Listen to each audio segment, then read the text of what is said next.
In the spring of 1854, a Charleston probate clerk opened a sealed envelope that had been sitting in his office for exactly 3 weeks, per the instructions written on its exterior. Inside was a last will and testament that would trigger the most scandalous legal case in South Carolina history, not because of what it gave away, but because of who was giving and who was receiving. The document had been drafted by Eleanor Whitmore, widow, plantation owner, and one of the wealthiest women in the Low Country. She died on March 3rd at the age of 47, after a brief illness that took her quickly. By all accounts, she'd been a respectable woman. She attended church. She managed her late husband's plantation with shrewd efficiency. She raised her son to be a gentleman. But the will revealed a truth that Eleanor had hidden for nearly a decade, and that truth would force Charleston society to confront a violation so profound that even mentioning it in polite company could end a reputation. Eleanor Whitmore had left her entire fortune, Ashwood Plantation, all 2,300 acres, her Charleston townhouse, her considerable investments, her furniture, her jewelry, everything, to a man named Marcus, a 8-year-old man who appeared in her property ledgers as item number 27, a man who'd been legally owned by Eleanor's family since he was 9 years old, a man whose intelligence, dignity, and presence had made every white visitor to Ashwood deeply uncomfortable for reasons they couldn't quite articulate. Her son, Jonathan Whitmore, 26 years old, university-educated, and the presumed heir to everything his parents had built, received exactly nothing. Not a single acre, not a single dollar, not even a piece of his mother's jewelry to remember her by. The will didn't just transfer property, it tore open questions that Southern society had spent 2 centuries trying to keep sealed. Questions about power, about desire, about what happened when a white woman with absolute authority developed feelings for a man she legally owned. Questions about a son who watched his inheritance dissolve before his eyes and had to decide whether family loyalty meant protecting his mother's memory or destroying it. Before we go deeper into Eleanor Whitmore's story and the inheritance that shouldn't have existed, make sure you're subscribed to The Sealed Room. We uncover the stories they tried to bury, the truths that don't appear in sanitized history books. Hit that notification bell because this story gets darker, more complex, and more tragic than you can imagine. And tell us in the comments, have you ever heard of a case like this?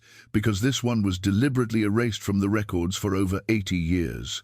Eleanor Catherine Bradford was 19 years old when she married Thomas Whitmore in 1826. It was an excellent match by Charleston standards.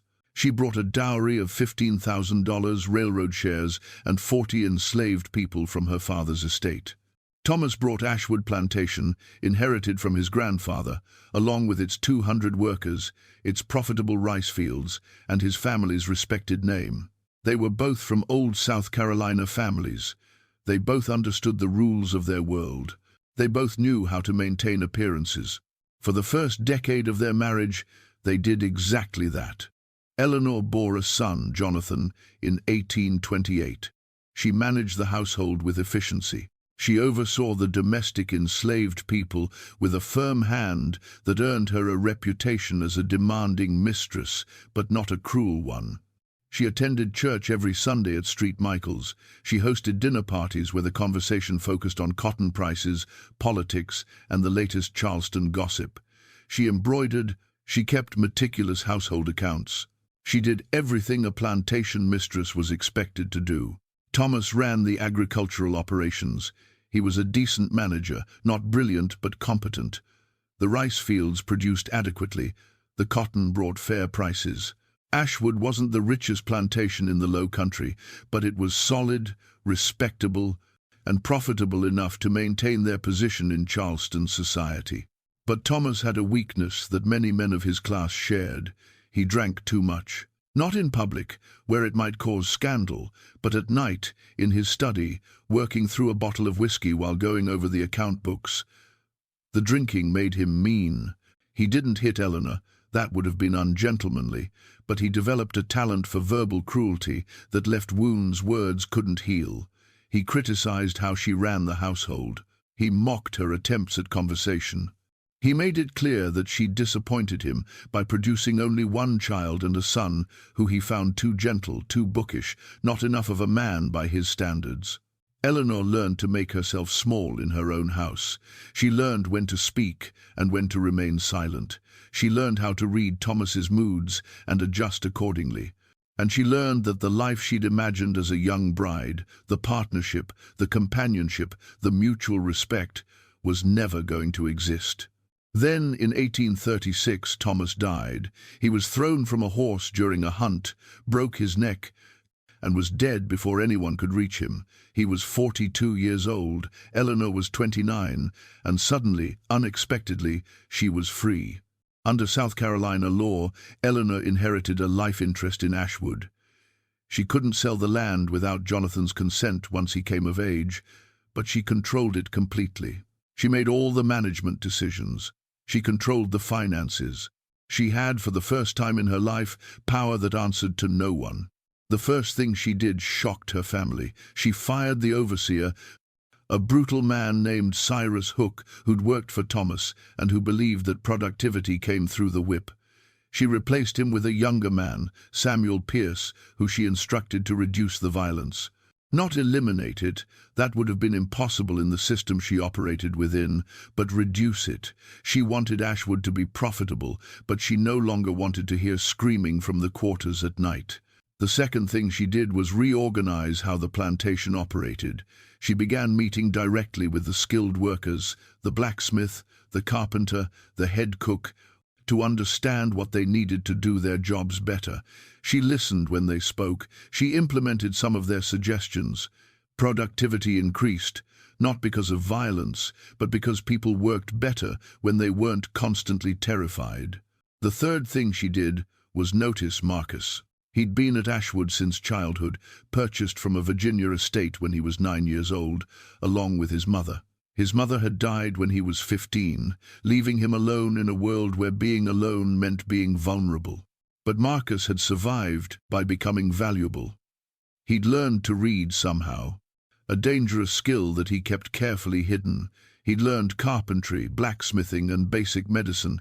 He could fix almost anything. He could solve problems. And he had something else, something harder to quantify. He had presence. When Marcus entered a room, people noticed. When he spoke, which he did rarely, people listened. Thomas had used Marcus primarily in the carpentry shop, and occasionally sent him to Charleston to deliver furniture that Ashwood's workers had built. Thomas had also beaten Marcus more frequently than most of the other enslaved people, as if Marcus's quiet dignity was a personal insult that required correction. Marcus bore the scars on his back and never complained. He simply endured. Eleanor first really saw Marcus 3 months after Thomas's death. A storm had damaged the main house's roof, and Marcus was supervising the repairs. She came outside to inspect the work and found him directing 2 other men with calm efficiency, explaining not just what needed to be done, but why, teaching them as they worked. She asked him a question about the repair timeline. He answered directly, looking at her when he spoke, not at the ground as most enslaved people did when addressing white owners. His eyes were dark brown, intelligent, and utterly without the deference that she'd come to expect. Not defiant, but not broken either. Just present, fully himself, despite everything. She found herself asking him more questions, about the roof, about other repairs needed around the plantation, about his assessment of what Ashwood required to run more efficiently. He answered each question thoughtfully. He didn't volunteer information she hadn't requested, but he didn't hold back either. He spoke to her as if she were capable of understanding complex ideas, which was a novelty. Thomas had never spoken to her that way. She started calling on Marcus more frequently. She'd ask him to review repair proposals from other workers. She'd have him explain agricultural techniques. She'd request his opinion on purchasing decisions. She told herself this was simply practical. Marcus was intelligent and skilled. Using his knowledge was good management. But somewhere in those conversations, something shifted. She began to notice the way he moved with physical grace despite years of hard labor. She noticed his hands, scarred but careful, capable of delicate work. She noticed his voice, deeper than Thomas's had been, without the edge of cruelty she'd learned to flinch from. She noticed that when she spoke, Marcus listened completely, giving her his full attention in a way that made her feel genuinely heard for the first time in her adult life. And God help her, she began to want his attention. She began to find excuses to call him to the main house. She began to extend their conversations beyond what was necessary for plantation business. She began to feel a flutter of anticipation when she knew she'd see him, and a hollowness when several days passed without an encounter. Eleanor understood the danger of what she was feeling. She wasn't naive. She knew what Southern society did to white women who crossed certain lines. She knew the violence that would be visited on any enslaved man suspected of involvement with a white woman. She knew that what she was beginning to want was so far beyond acceptable that even thinking it was a kind of treason against her entire world. But she also understood something else, something that made her sick and exhilarated in equal measure. She owned Marcus, legally, absolutely, completely, which meant that if something did happen between them, the power dynamic was entirely in her control. He couldn't refuse her, he couldn't report her, he couldn't protect himself. Everything that happened would happen because she chose it. That knowledge should have stopped her, should have made her recoil from her own thoughts, but instead it gave her permission, because if she owned him, if she had absolute power over him, then whatever happened was her decision to make. Southern society said that enslaved people existed for their owners' use. Well, she was simply using her property, just not in the way anyone discussed openly. The rationalization was monstrous, and some part of Eleanor knew it. But she'd spent 29 years being powerless, 10 years married to a man who made her feel worthless. She'd been controlled, criticized, and confined her entire life. And now, finally, she had power. And she was going to use it. The first time Eleanor touched Marcus deliberately, intentionally, was in October of 1837, 18 months after Thomas's death.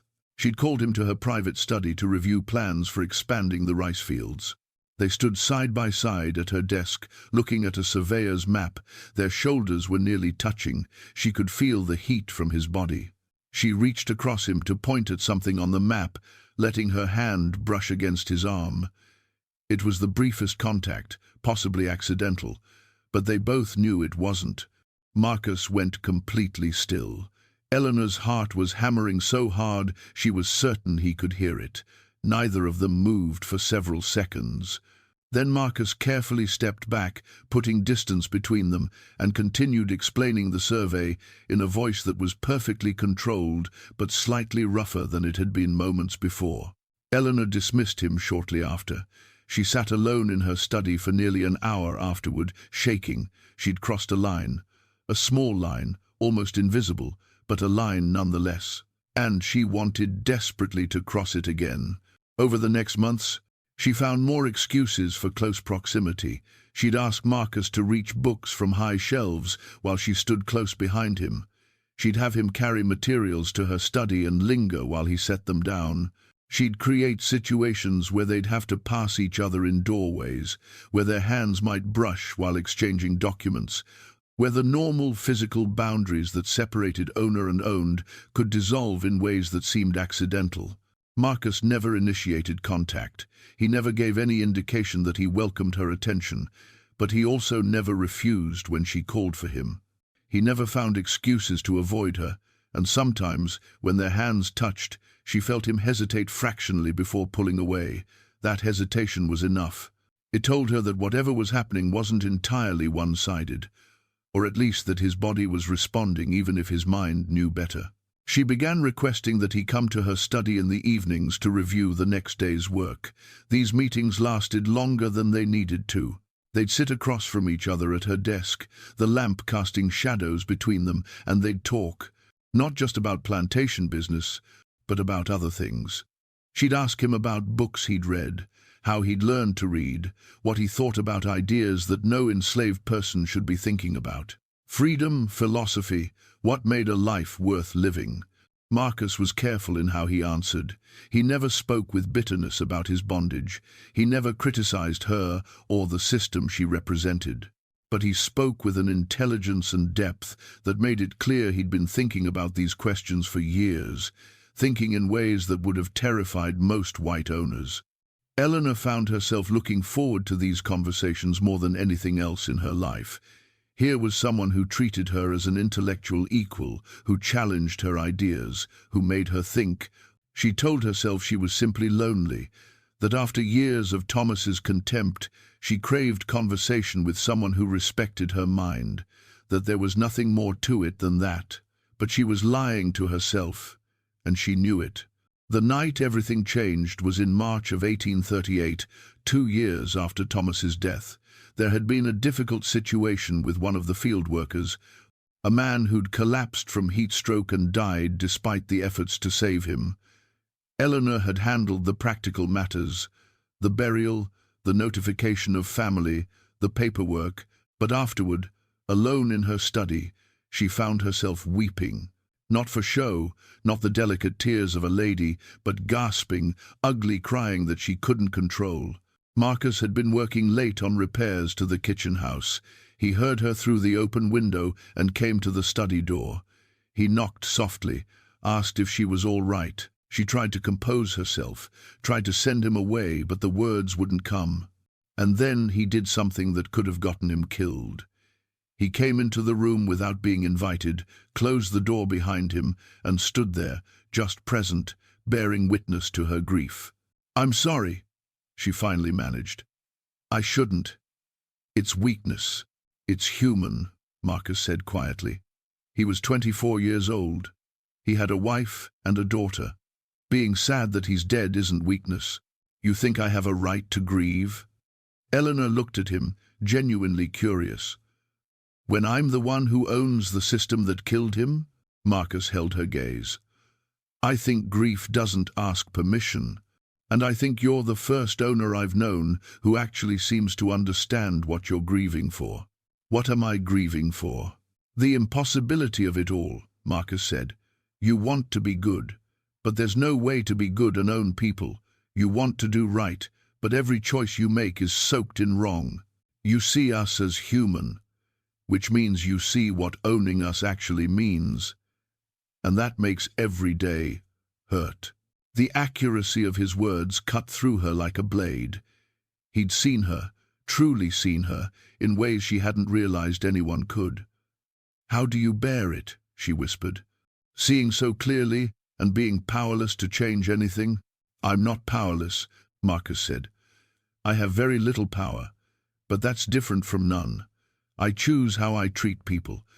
I choose whether I let this place make me cruel or whether I stay human inside it. I choose to keep thinking, even when thinking makes everything harder. Small choices, but they're mine." Eleanor stood. She moved toward him. Every rational thought in her head screamed at her to stop, but she couldn't.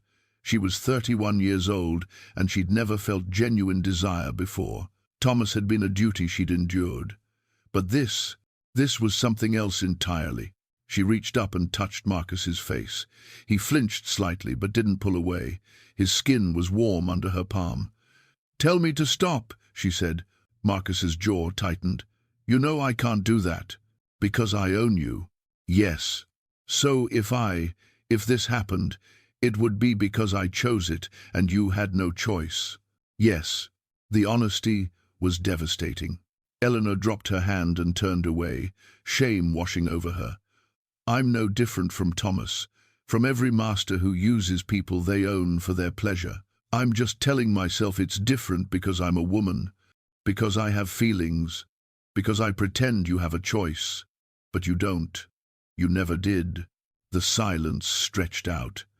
Then Marcus spoke, and his voice was different than she'd ever heard it before. Rough with something that might have been anger or might have been something else entirely. "You asked me a question once, about whether I thought you were good. I never answered." Eleanor waited. "You're not good," Marcus said. "Nobody who owns people is good. But you're trying. You see what this system is. You hate it even while you benefit from it. And you're asking questions that most white people never let themselves ask. Does that make what you want from me acceptable? No. Does it make it less monstrous than what other owners do? Maybe. I don't know anymore. He moved closer. Eleanor's breath caught. I've watched you for 2 years, Marcus continued. I've seen you try to be decent in a situation where decency is impossible. I've seen you treat people like humans when the law says we're property. And I've felt something I have no right to feel, that I know is probably just survival instinct dressed up as something else. But that feels real anyway. Marcus, let me finish, because I need to say this once, clearly, so you understand. If something happens between us, it will never be equal. You have all the power. You can destroy me with a word. You own my body, and the law says you can use it however you want. Nothing that happens can be truly consensual when one person owns the other. Nothing. Do you understand that? Yes, Eleanor whispered. And if you touch me anyway, knowing that, you'll be doing what every master does. You'll be taking what you want, because you can. The only difference is, you'll know it's wrong, and you'll have to live with that knowledge. Eleanor should have walked away, should have dismissed him, maintained the boundaries, protected them both from the catastrophe she could feel approaching.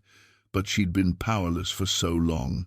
And he was standing there, intelligent and alive, and seeing her for exactly what she was, and she wanted him with a desperation that obliterated judgment.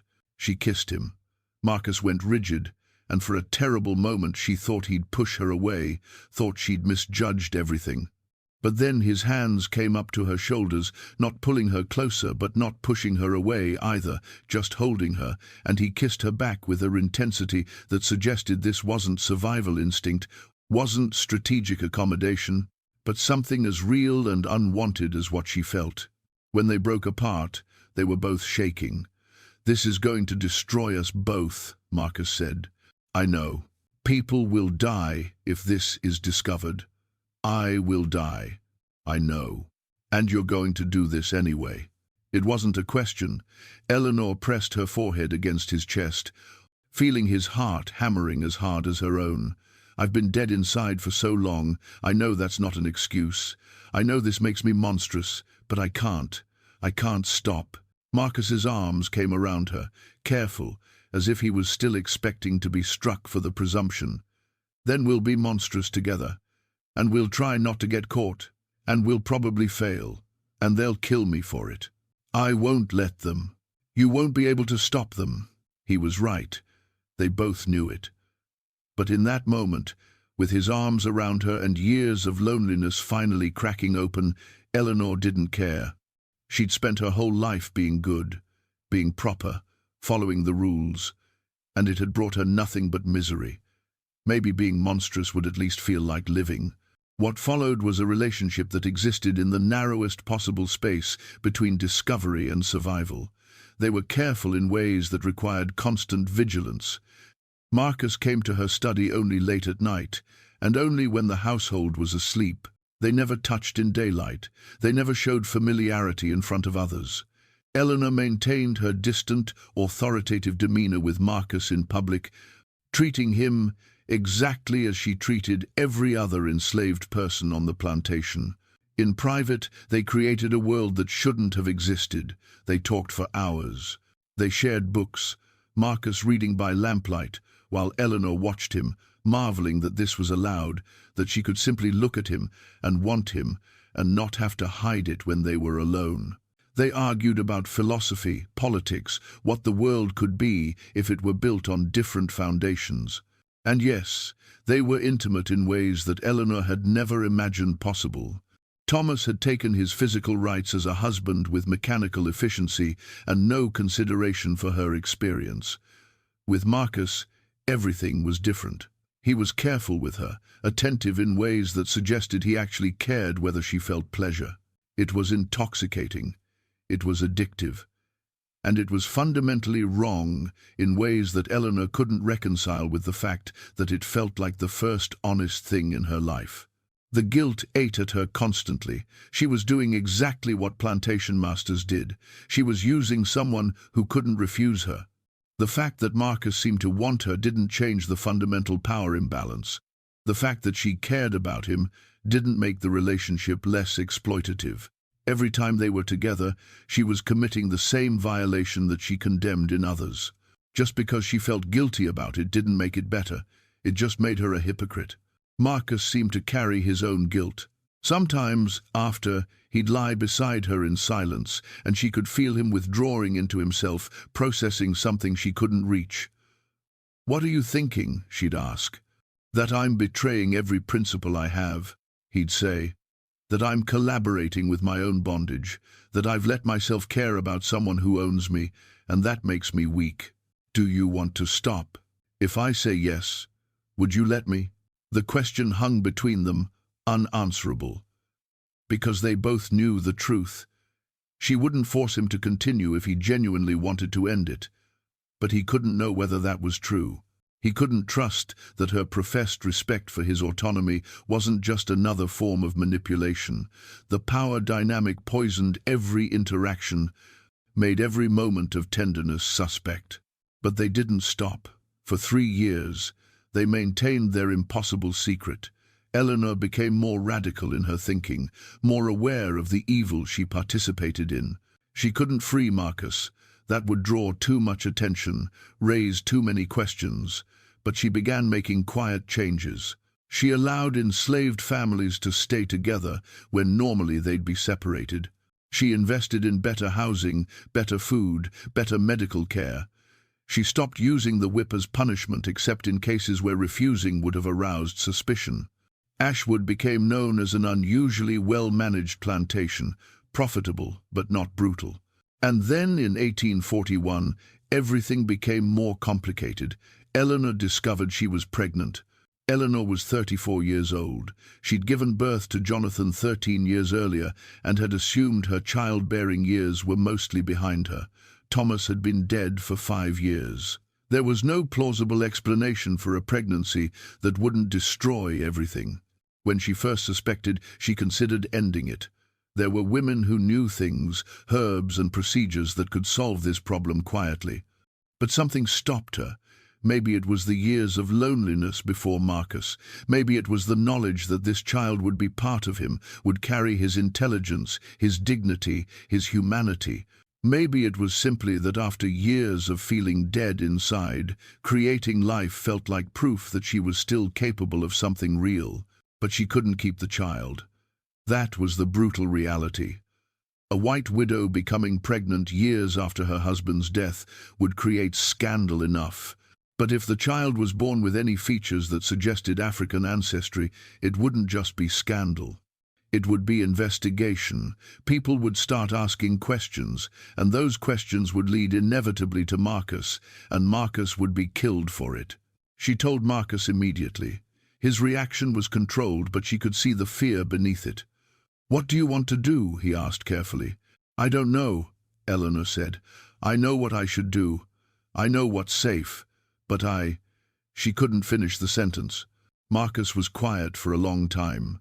Finally, he spoke. "If you have this child, you understand what has to happen. The child can't be raised white, can't be raised as yours. The child will have to be enslaved, legally, to protect us both." The words landed like blows. Eleanor had spent 3 years trying to reconcile her relationship with Marcus, with her opposition to slavery. She'd told herself that what they had was different, that it transcended the brutal system they existed within. But this made the impossibility concrete. Her own child would be born into bondage because acknowledging the child as hers would destroy them all. "I would own my own baby," she said softly. "Yes. Could you forgive me for that?" Marcus's laugh was bitter. "You already own me. You already own every child born at Ashwood. This child would just be one more in a list of atrocities. The only difference is we'd both know the truth of whose child it is." Eleanor began to cry, harsh sobs that she tried to muffle. Marcus held her, and there was something terrible in the tenderness of it. They were discussing enslaving their own child, and he was comforting her about it, and the grotesque inversion of what should be natural made her want to scream. But she didn't end the pregnancy. She told the household staff that she'd be spending several months in Charleston for her health. She went to the townhouse and stayed there, seeing almost no one, wearing loose dresses that hid the changes in her body. Only her most trusted house servant, a woman named Hannah who'd been with Eleanor since her marriage, knew the truth, and Hannah was too loyal and too afraid of the consequences to speak of it. The child was born in May of 1842, a girl. She had Eleanor's pale skin, but Marcus's features were there in the shape of her eyes, the set of her mouth. In certain lights, to anyone who looked closely, the child's parentage would be obvious. Eleanor held her daughter for less than an hour.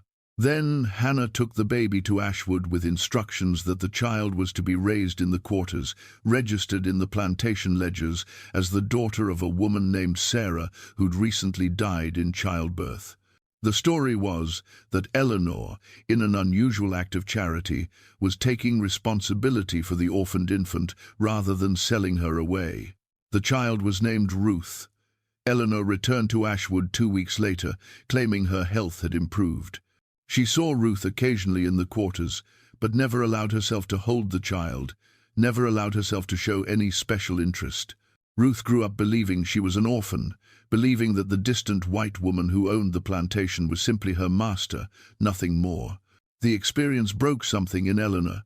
She'd always understood intellectually that slavery was evil, but now she felt it in her bones. She'd given birth to a child and then enslaved that child to protect herself.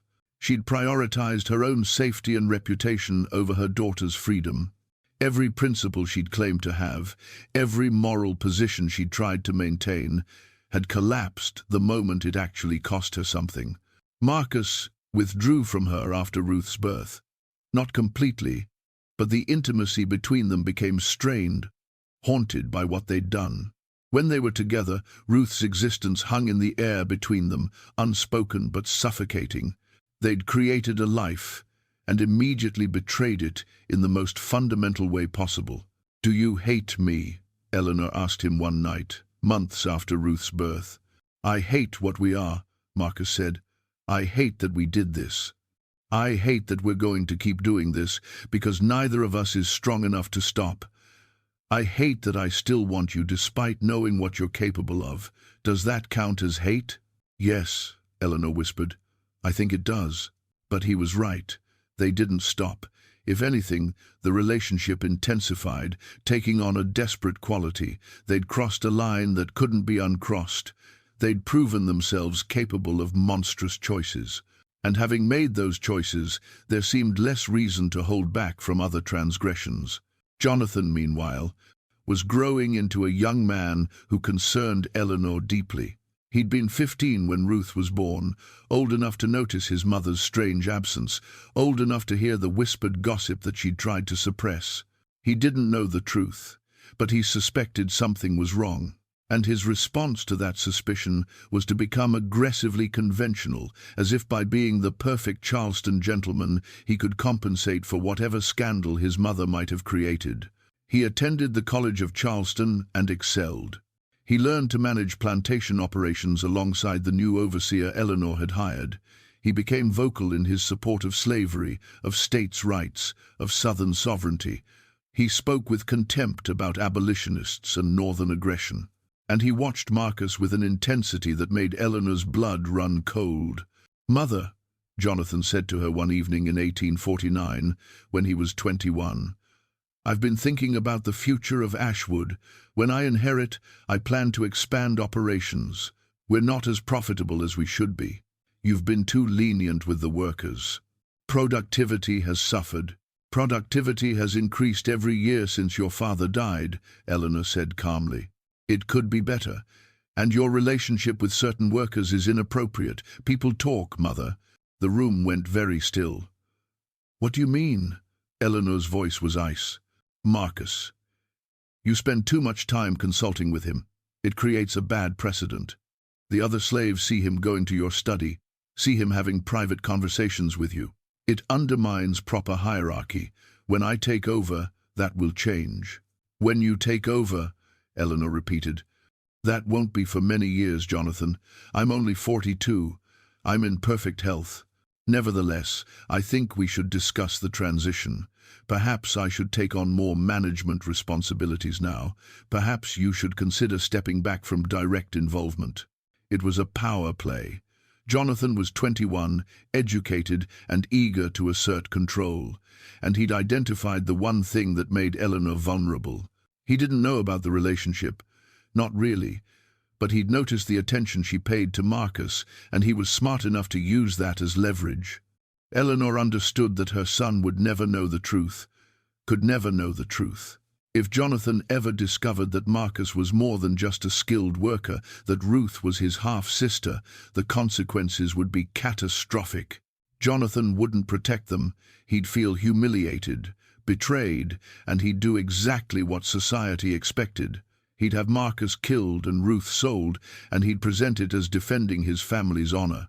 That night, Eleanor made a decision that would define everything that followed. She called her attorney, William Prescott, to Ashwood. Prescott had handled her affairs since Thomas's death and had proven both discreet and competent. She told him she wanted to update her will. "Of course, Mrs. Whitmore," Prescott said. "I assume you'll be formalizing Jonathan's inheritance of the plantation?" "No," Eleanor said. "I want to make alternative arrangements." What followed was a series of conversations that left Prescott increasingly alarmed. Eleanor wanted to structure her will in a way that would protect certain people after her death. She was careful about how she phrased things, never admitting the full truth, but making her intentions clear enough that Prescott could execute them. "Mrs. Whitmore," Prescott said after their third meeting, "what you're proposing is highly irregular. If you disinherit Jonathan entirely, he will contest, and the beneficiary you're suggesting, this will create enormous legal complications." "I understand the complications," Eleanor said. "That's why I need your best legal thinking. I need this structured in a way that will survive a court challenge. May I ask why you're doing this?" Eleanor looked at him directly. "Because I've spent my entire life following the rules of a society I've come to recognize as fundamentally evil. I've compromised my principles at every turn. I've hurt people I should have protected, and I'm going to die one day, Mr. Prescott, probably sooner than later, and when I do, I want to at least try to correct one fraction of the damage I've done. I know this is complicated, I know it will be ugly, but I need you to help me do this right." Prescott worked on the will for months. He researched precedents, consulted with specialists in property law, and crafted a document that was legally innovative in its attempt to accomplish what Eleanor wanted. The key was using trust structures, carefully worded manumission clauses, and taking advantage of certain provisions in South Carolina law that allowed property to be transferred in ways that weren't immediately obvious. The final will, executed in March of 1850, contained provisions that wouldn't become public until after Eleanor's death. It granted immediate freedom to Marcus upon her death, along with a substantial monetary bequest. It granted freedom to Ruth, with funds sufficient for her education and support. And most shockingly, it transferred the entirety of Ashwood Plantation, all its lands, all its operations, and all remaining enslaved people, into a trust with Marcus as the primary beneficiary and administrator. Jonathan received nothing. Eleanor drafted a letter to be opened with the will, explaining her reasoning. The letter didn't reveal the full truth of her relationship with Marcus, but it made clear that she'd come to believe slavery was evil, that she couldn't free all the enslaved people at Ashwood without causing chaos that would harm them more than help, but that she could at least ensure Marcus had the power to manage their transition to freedom gradually and thoughtfully. It was a fantasy, Eleanor knew. She was trying to use law to correct moral catastrophe, trying to write a document that would somehow make right what had been wrong from the beginning. But it was all she could do. She couldn't change what she'd been. She couldn't undo her past choices. But she could at least try to protect the people she'd harmed in the process. She never told Marcus about the will. She was afraid of what it would mean, afraid that knowing would change things between them. Better to let him think she was just another plantation owner, just another white woman using her power over him. At least that way, the relationship had a strange kind of honesty to it. The years passed. Ruth grew into a beautiful, intelligent child who worked in the main house and who Eleanor watched from a distance with an ache that never subsided. Marcus remained at her side, their relationship continuing in the shadows, both of them aging into their roles, both of them carrying secrets that grew heavier with each passing year. Jonathan became increasingly vocal about his plans for Ashwood's future, increasingly impatient for his inheritance, increasingly suspicious of his mother's management. And then in February of 1854, Eleanor caught pneumonia. It started as a slight cough, nothing alarming, but it progressed rapidly. Within a week she was bedridden. Within 2 weeks, the doctor told her privately that her lungs were filling with fluid and there was nothing more he could do. She had perhaps days remaining, and in those days she finally told Marcus the truth about what she'd done. Marcus sat beside Eleanor's bed in the main house, a violation of every social code that would have been unthinkable under different circumstances. But Eleanor was dying, and she dismissed everyone else from the room. Let them talk. She'd be dead before the scandal could touch her. "I changed my will," she said, her voice weak but clear. 4 years ago. You need to know what's in it before I die." Marcus went very still. "Eleanor, listen, please." She told him everything. The trust, the manumission, the transfer of Ashwood to his control, Ruth's freedom and financial provision, Jonathan's disinheritance. As she spoke, she watched the color drain from Marcus's face. "You can't have done this," he said when she finished. "They'll kill me. The moment that will is read, they'll kill me. Prescott structured it carefully. The manumission takes effect immediately upon my death. You'll be legally free. They can't kill a free man without legal process. You think the law will protect me?" Marcus's voice rose, something that had never happened before. "You think a piece of paper will stop an angry white mob from dragging me out of this house and hanging me from the nearest tree? Eleanor, you've sentenced me to death. I'm trying to give you freedom." "I don't want your freedom." The words exploded from him. "I wanted to survive. I wanted to keep my head down and make it through each day, and maybe, if I was lucky, die of old age instead of violence, and you've made that impossible. The moment that will becomes public, I'm a dead man." Eleanor tried to reach for his hand, but he pulled away. "Marcus, I had to do something. Ruth is your daughter. Ruth deserves not to watch her father be murdered. Ruth deserves not to be sold away when Jonathan contests this will and wins, because he will win. Eleanor, no court in South Carolina is going to uphold a will that gives a plantation to an enslaved man. They'll call you insane. They'll say I manipulated you. And then they'll kill me and sell Ruth, and everything you tried to do will just make it worse." "Then run," Eleanor said desperately. "Take Ruth and run north. The will gives you money. Use it to get away before Jonathan can stop you." "Run where?" "We're in South Carolina in 1854. Ruth is 12 years old. I'm a 4 or 5-year-old man who spent his entire life enslaved. We have no papers, no connections in the north, no way to protect ourselves if we're caught. And they will catch us, because Jonathan will hunt us. You've given him every reason to destroy us." The truth of his words settled over the room like ash. Eleanor had tried to fix things, to make amends, to use her death as a kind of redemption, but all she'd done was create a new catastrophe. She'd put Marcus and Ruth in more danger than they'd ever been in before, and she'd done it thinking she was being noble. "I'm sorry," she whispered. "I thought I could protect you." "You can't protect me," Marcus said, and his voice was suddenly very tired. "You never could. That was always the lie we told ourselves, that you were different, that you cared, that somehow your power over me was less brutal because you felt guilty about it. But in the end, you did what every white owner does. You decided what was best for me without asking, and now I'll pay the price. Tell me what to do. I'll change the will. You're dying, Eleanor. There's nothing you can do. The will is written, Prescott has it. And in a few days, you'll be dead, and the rest of us will have to live with the consequences of your choices."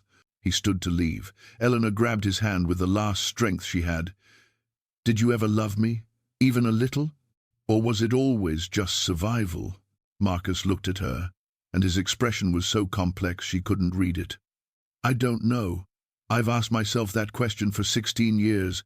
Maybe I loved you. Maybe I just convinced myself I did because it was easier than admitting I was just a body you used. Maybe love isn't even possible between owner and owned. Maybe everything we had was just a beautiful lie we told each other to make the horror more bearable. That's not an answer. It's the only answer I have. He pulled his hand free. Goodbye, Eleanor. I hope whatever God you pray to has mercy on your soul, because I don't think I can. He left. Eleanor died 2 days later, on March 3rd, 1854, at 47 years old. She died alone, having sent everyone away. Her last thoughts were of Marcus's face as he walked out of her room, and of Ruth, who didn't know that her mother had just died. The will was read in William Prescott's office on March 12th, exactly as Eleanor had specified.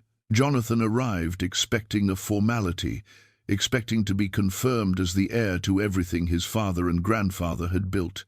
Instead, Prescott read a document that shattered his entire understanding of his life. Jonathan's reaction was volcanic. He stood, overturning his chair. He shouted that his mother had been insane, had been manipulated, had been corrupted by Northern abolition sympathies. He demanded that Prescott burn the will immediately and produce the previous version that left everything to Jonathan. I cannot do that, Prescott said quietly. Your mother was of sound mind when she executed this will. I witnessed it personally. The document is legally valid. A will that gives my family's plantation to a slave. To Marcus, of all people? This is obscene. It's impossible. No court will honor this. The manumission clauses take effect immediately. Prescott continued, Marcus is no longer enslaved. He is a free man of color. The property transfers to a trust with Marcus as administrator. The terms are complex, but they were carefully structured to comply with South Carolina law. Jonathan's face went through several colors. Then something seemed to click in his mind. He looked at Prescott with dawning horror. How long? His voice was barely above a whisper. I'm sorry? How long was she fucking him? The vulgarity hung in the air. Prescott maintained his composure. Mr. Whitmore, I have no knowledge of... Don't lie to me, that's what this is about, isn't it? My mother was whoring with her property, and now she's trying to buy his silence from beyond the grave. Jonathan's voice was shaking with rage and humiliation. How many people know? How long has Charleston been laughing at me? No one knows anything, Prescott said firmly. Your mother's will is unusual, but she has the right to dispose of her property as she sees fit. If you wish to contest it, that is your prerogative. But I would caution you that a public court battle will expose details that might be better left private.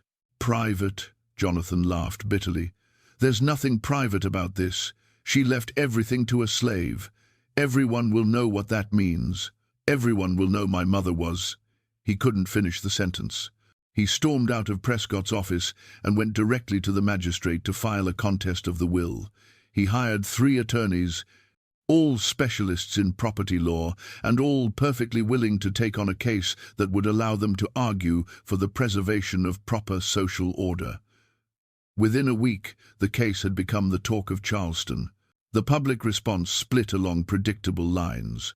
Most of Charleston's elite supported Jonathan. A white woman leaving her estate to an enslaved man was an affront to every principle the South was built on.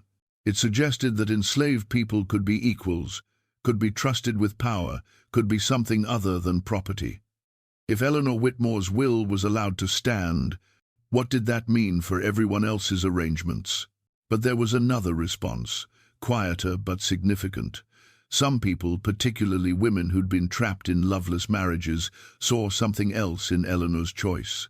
They saw a woman trying to correct a lifetime of compromise. They saw someone refusing to let death be the final word on her complicity. They didn't condone the relationship, but they understood the desperation that might drive someone to it.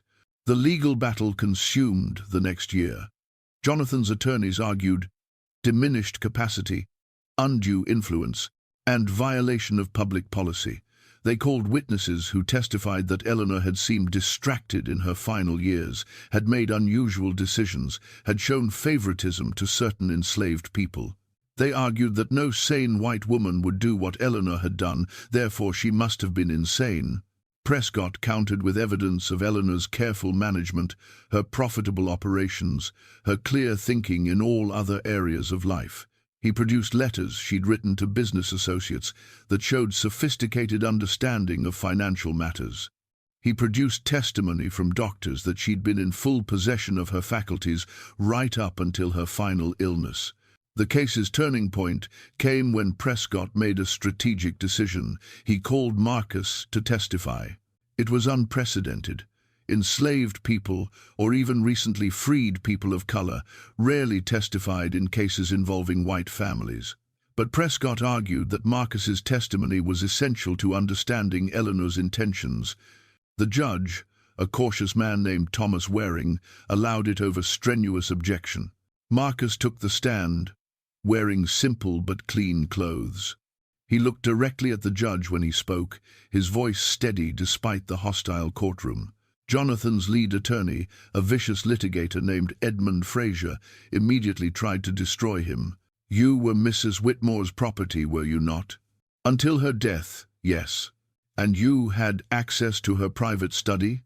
"Mrs. Whitmore consulted with me on plantation management." "How convenient. A slave who managed the plantation while his mistress managed other things." Prescott objected. Judge Waring sustained it, but the implication hung in the air. Fraser continued. "Did you have intimate relations with Mrs. Whitmore?" The courtroom went silent. Marcus met Fraser's eyes. "I will not answer that question." "You refuse to answer?" "I will not answer any question that would dishonor Mrs. Whitmore's memory or put myself at risk of violence."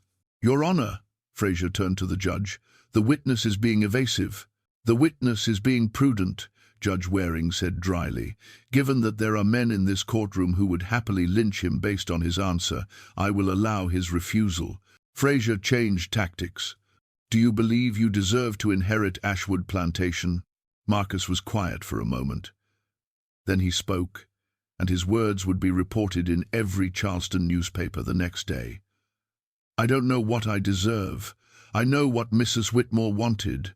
She spent the last 4 years of her life trying to construct a legal framework that would free the people she owned and give them resources to survive that freedom. She chose me to administer that framework because she believed I had the intelligence and integrity to do it fairly. Whether I deserve that trust, history will judge. But I do know this. The question you're really asking is whether someone who looks like me can be trusted with power. And the answer that terrifies you is that maybe I can. Maybe I'm just as capable as any white man of managing land and making decisions and treating people with dignity. And if that's true, then everything your society is built on is a lie. The courtroom erupted. Judge Waring had to recess for an hour. Jonathan sat white-faced, staring at Marcus with undisguised hatred. And in that moment, everyone present understood that this wasn't just about one inheritance. It was about the entire foundation of Southern society. Judge Waring took 3 months to issue his ruling. When it came, it surprised everyone. He upheld the will, but with modifications. Marcus would receive his freedom and a monetary bequest of $10,000, enough to establish himself but not enough to be threatening. Ruth would receive her freedom and $5,000. But Ashwood Plantation would be sold, with the proceeds divided 60% to Jonathan and 40% to the trust that would be administered by Prescott, not Marcus, for the benefit of the enslaved people being freed from Ashwood. It was a compromise that satisfied no one, but that Judge Waring clearly felt was the only sustainable solution. In his written opinion, he acknowledged Eleanor's right to dispose of her property, but also recognized the social disruption that would result from placing a plantation directly under the control of a recently freed man of color. Jonathan received enough to maintain his status, but not the plantation itself. Marcus received his freedom and funds sufficient to start a new life, but not the power Eleanor had tried to give him. The enslaved people of Ashwood would be gradually freed and provided with resources, but under white supervision to ensure it happened appropriately. Everyone appealed. The case dragged on for another year, but ultimately Judge Waring's compromise stood. In 1856, Ashwood Plantation was sold to a consortium of Charleston investors. The physical place that had been home to generations disappeared into new ownership. Jonathan took his inheritance and moved to Georgia, where no one knew his family history. He married, had children, and lived a respectable life as a cotton broker. He never spoke of his mother. If his children asked about their grandmother, he told them she'd died when he was young and changed the subject. Marcus took his $10,000 and Ruth, now 14 years old, and left South Carolina. They went to Philadelphia, where free black communities had established themselves and where the danger of re-enslavement was slightly less immediate. Marcus opened a small carpentry shop. He never married, dedicating himself to raising Ruth and building a life that was genuinely his own for the first time. Ruth learned the truth about her parentage when she was 16. Marcus sat her down and told her everything. Eleanor's relationship with him, the compromise and complicity, the impossible choices, the attempt at redemption that had failed in its execution but succeeded in giving them freedom. Ruth processed the information with remarkable maturity. "So, my mother tried to make amends," she said slowly. "She tried," Marcus agreed. "Whether she succeeded, I don't know. She freed us. But she also enslaved you for 12 years when she could have found another way. She loved me, maybe, but she also owned me. Everything about her is complicated. Can I hate her and be grateful to her at the same time?" "Yes," Marcus said, "I do." Ruth became a teacher. She married a free black man from New York and had 3 children. She lived until 1903, long enough to see the turn of the century, long enough to watch her grandchildren grow up in a world still broken but undeniably different from the one she'd been born into. Marcus lived until 1889. In his final years, he wrote a memoir that was never published during his lifetime, but that survived in manuscript form. In it, he tried to make sense of his relationship with Eleanor, the power dynamic that had defined it, the genuine connection that had existed despite the impossibility of true consent. "I don't know if I loved her," he wrote. "Love requires choice, and I never had that. But I know that she saw me as human when most of her world insisted I was property. I know that she tried, in her limited way, to resist the system she was born into, and I know that her attempt at redemption, flawed and catastrophic as it was, gave me and my daughter a chance at freedom. Whether that absolves her of the evil she participated in, I cannot say, but I do know that she was more than just another owner. She was a person trapped in her own cage, and she broke herself trying to break mine. That has to count for something, even if I'm still not sure what." The case of Whitmore Estate versus Whitmore set no lasting legal precedent. It was too unusual, too morally complicated, too threatening to cite as an example. But it existed in the records, a testament to the impossible tangles that slavery created, the ways that ownership corrupted every human relationship it touched, the desperate attempts at redemption that were always too little and too late. Eleanor Whitmore tried to be good in a system that made goodness impossible. She tried to use her power to correct her own complicity. She failed in most of what she attempted. But she did give 2 people their freedom, and in the brutal calculus of that time and place, even failed redemption was more than most people managed. What do you think? Was Eleanor Whitmore a victim of her circumstances or an architect of her own moral corruption? Could love exist between owner and owned, or was everything between them just elaborate violence? Did her final attempt at redemption mean anything when it came too late and caused so much pain? These are questions that don't have easy answers, questions that America still wrestles with when we're honest about our history. This is the kind of story we uncover here at the Sealed Room, the uncomfortable truths, the moral complexity, the human beings trapped in systems that destroyed everyone they touched. If you want more stories from history's darkest corners, subscribe and hit that notification bell, And tell us in the comments, have you ever heard of cases like this? Because there are more stories like Eleanor and Marcus hidden in courthouse archives across the South, waiting for someone to finally tell them. The past is never as simple as we want it to be, and sometimes the most important stories are the ones that no one wanted remembered.